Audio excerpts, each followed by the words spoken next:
Pansin nyo guys, yung bibigyan kayo ng Diyos ng magandang bagay, tapos hindi nyo napapansin na magbibigay rin si Satanas ng mas higit sa binibigay ng Diyos. Yung kumbaga mas magagandahan kayo sa binibigay ni Satanas.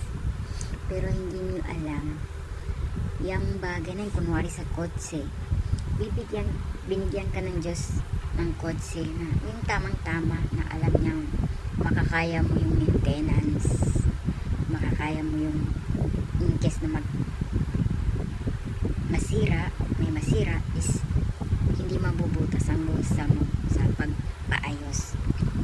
So ganyan ang Diyos, binibigyan tayo ng Diyos na yung alam niyang kaya natin at yung nababagay lang para sa atin.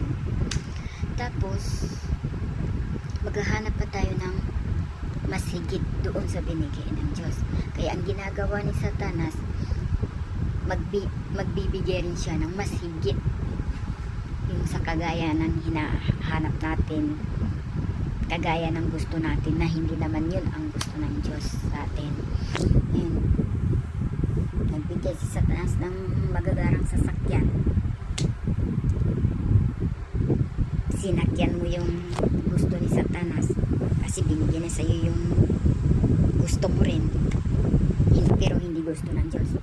Or doon sa binigay ng Diyos sa'yo, sabihin na lang natin na sa ating paningin is simple, pero para sa Diyos yun ay para sa atin. Tapos yung bigay ni Satanas na maganda sa ating paningin at sa ating akala, pero yun pala ang bubutas sa bulsa natin. Diba? Ang Diyos hindi niya hinahayaan o gusto na maghirap yung kanyang nilalang. Hindi kagaya ni Satanas na bibigyan ka nga ng mga gusto mo,